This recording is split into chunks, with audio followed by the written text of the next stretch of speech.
Bonjour à tous et bienvenue sur la chaîne Astro pour un nouvel épisode d'Éphéméride. Petite nouveauté suite au grand questionnaire que je vous ai envoyé la semaine dernière.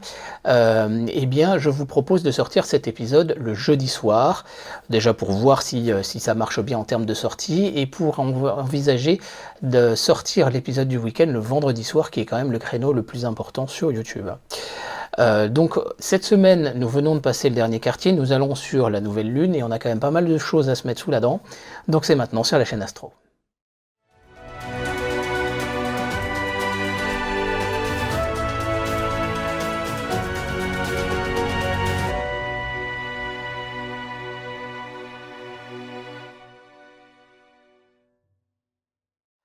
Alors vous connaissez le format de ces épisodes et on commence tout de suite par le repérage finalement des horaires. 23h30 pour le crépuscule nautique jusqu'à 4h20 à peu près tout le long de la semaine. La lune se levant à peu près 2h du matin pour ce qui est de ce week-end, eh bien nous allons pouvoir faire de l'observation du ciel profond pendant au moins 2h30 voire 3h sans trop de problématiques. Et l'ISS est de passage au petit matin. Donc peut-être des possibilités de transit de l'ISS devant la lune puisque la lune est visible au petit matin à ce moment-là. Donc je vous mets à l'écran les différents horaires, mais vous vous rendez sur Heaven Above pour avoir les repérages pratiques concernant votre lieu d'observation et vous avez ensuite ISS Transit Finder pour avoir des informations sur des éventuels transits non loin de chez vous. Vous avez mes tutoriels pour la photo de l'ISS. Donc vous avez tout ce qu'il vous faut pour pouvoir essayer de faire des meilleurs résultats que moi. Et certains d'entre vous faites maintenant des photos assez extraordinaires. Concernant le reste des observations, bien évidemment, bien à la Lune, nous verrons que les samedi 3, dimanche 4, lundi 5 et mardi 6 au matin, vous avez des détails à observer sur la Lune. Puisque je parle bien évidemment de la nuit du vendredi 2 au samedi 3 par exemple. Et puis en planétaire, nous allons avoir un certain nombre de choses à voir. Donc nous allons faire un petit tour des phases lunaires en nous appuyant toujours sur les zones que nous avons vues sur la base des épisodes de Laurent Oumar. Donc Platon ici, Ératosthène, la reine de Stadius et Copernic seront visibles au centre de la Lune. Tycho, mais aussi Bulliadus et la partie gauche de la mer des Nuées seront visibles donc ce samedi matin. Dimanche matin, on s'intéressera à Monterifeus à peu près, mais également, pourquoi pas, à Kepler. Kepler et Gassendi que l'on retrouvera lundi matin. Et puis on va pouvoir s'intéresser mardi matin, voilà, donc à la vallée de Schroeter, Aristarque, Marius Hills et Rainer Gamma. Pour le reste de la semaine, plus de détails à observer. On est beaucoup trop proche du petit matin pour pouvoir profiter et avoir vraiment des détails. Par contre, il y a un bon défi à photographier la Lune dans de telles conditions. Faites quand même très attention à la présence du soleil. Vous avez tous mes tutoriels donc disponibles sur la chaîne dans la playlist Photographier la Lune. Vous avez les épisodes Moon Explorer donc de la chaîne de Laurent Oumar, je vous les recommande. Ils sont absolument passionnants, bourrés d'anecdotes. C'est vraiment du travail remarquable, je ne peux que vous les recommander. Concernant l'observation du ciel profond et le repérage des planètes, le soir à la nuit tombée, vous avez Vénus qui se rapproche de plus en plus de Mars. Nous allons bientôt avoir une conjonction entre ces deux planètes. Et globalement, les constellations qui sont en train de se coucher correspondent au triangle du printemps, donc le Lion, le Bouvier et la Vierge. Vous avez encore la possibilité d'observer un certain nombre de choses dans ces objets. Vous avez tous les épisodes donc sur la découverte des constellations en un an correspondant à cette zone qui sont disponibles sur la chaîne. Donc bien évidemment il y a une petite évolution de jour en jour.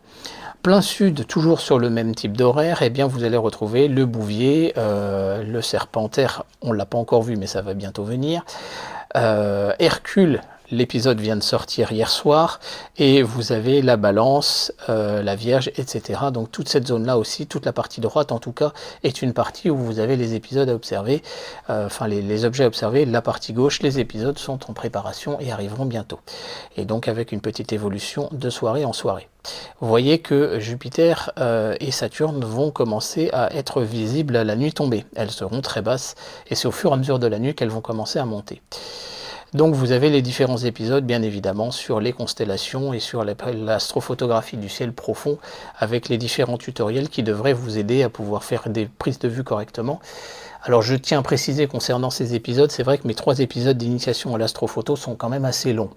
Mais ils sont assez longs, mais au moins vous avez tout dedans et j'ai tenté de bien réfléchir aux problèmes que vous pourriez rencontrer, etc. et à vous éviter un maximum de cycles d'itération d'apprentissage en faisant des erreurs lors des prises de vue, en s'apercevant que ça ne va pas et en devant modifier vos différentes pratiques. Donc regardez bien ces épisodes, prenez des notes.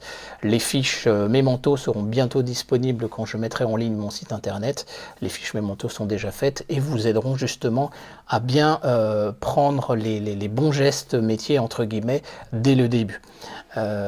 Voilà, et en fait vous allez vous apercevoir finalement que ces épisodes sont très très complets, en fait, voilà, regardez-les une deuxième fois s'ils sont un petit peu compliqués, mais vous allez voir que progressivement la compréhension va venir, mais surtout les bonnes habitudes et les bonnes pratiques. Et du coup, inutile d'aller vous faire des épisodes sur des petits éléments basiques. Après, voilà, vous avez tout en monolithique sur 3 épisodes pour ce qui est des prises de vue. Après, derrière, viendront les épisodes sur le traitement. Au petit matin, eh bien, vous avez la Lune qui a passé le dernier quartier, donc qui va commencer à aller filer vers l'Est. Et vous avez voilà, un alignement. Vous avez au départ Pluton, vous avez ensuite Saturne, Jupiter, Neptune, puis Uranus. Donc vous avez quand même quasiment la totalité de toutes les planètes extérieures qui sont sur la même ligne, puisqu'il manque Mars. Et donc effectivement au fur et à mesure des soirées, la Lune file vers le Soleil.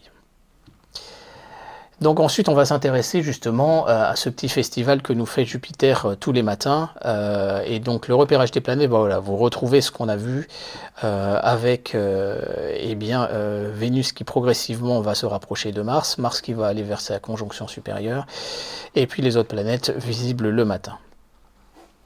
Donc concernant Jupiter, eh bien on notera le samedi 3 la grande tache rouge, on la retrouvera le lundi 5 au matin avec un transit de Io et de son ombre, donc là vraiment lundi 5 il y a quelque chose d'assez sympa à aller faire. Le jeudi 8, eh bien on a une grande tache rouge à droite à 4h25, donc si vous attaquez 2 heures plus tôt, elle sera plus à gauche. Et puis le samedi 10, vous avez également la grande tache rouge. Vous avez mes épisodes bien évidemment qui vous aideront à préparer votre œil, à savoir quoi chercher et à comprendre aussi ce que vous observez concernant ces différentes planètes. Le seul qui reste encore à sortir sera Vénus. J'attends de pouvoir faire des photos de jour avec mes filtres spéciaux et je vous sortirai cet épisode prochainement.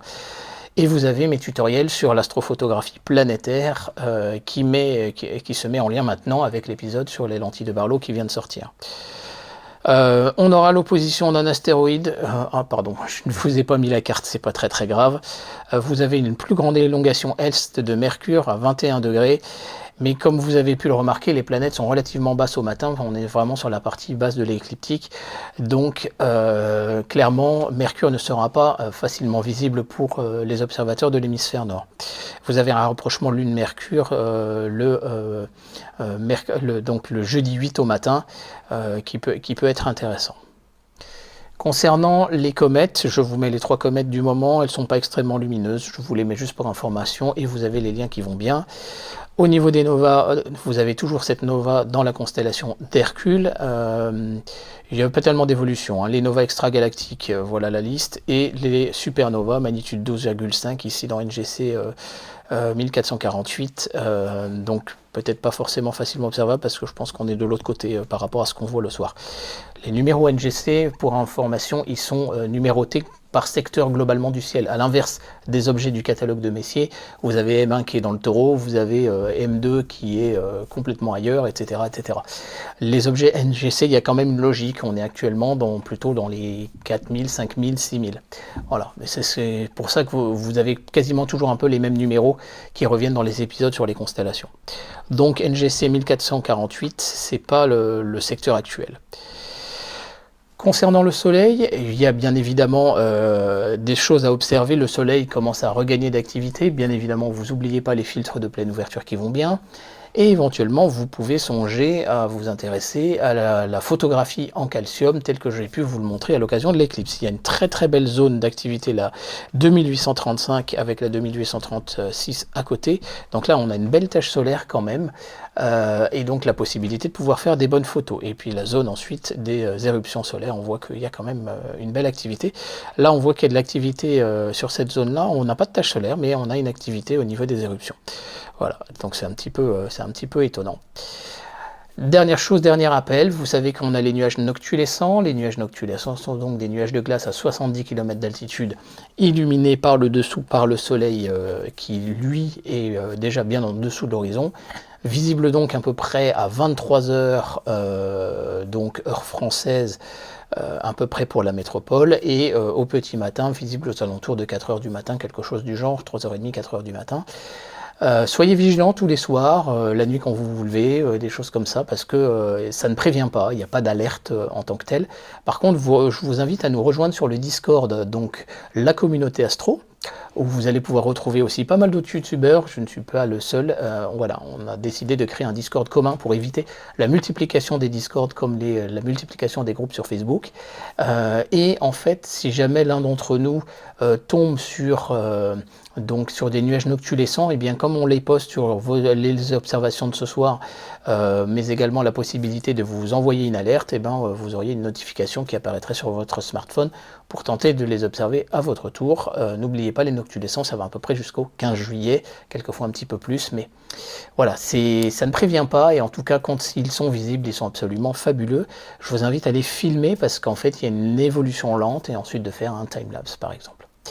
Voilà, tout ce qu'il y avait à dire concernant finalement les choses à observer dans le ciel donc pour cette semaine. J'espère que cet épisode vous aura plu, vous aidera également à identifier tel ou tel gros point lumineux, et si vous voyez des personnes poser la question c'est quoi ce gros point lumineux que j'ai pu voir, eh bien vous avez toutes les informations, parce que je vous donne les passages de l'ISS, je vous donne donc les horaires sont globalement les mêmes pour toute la France métropolitaine. Après, c'est la position dans le ciel qui ne sera pas la même, mais le passage, vu que le passage dure 10 minutes à peine, il n'y aura pas de souci.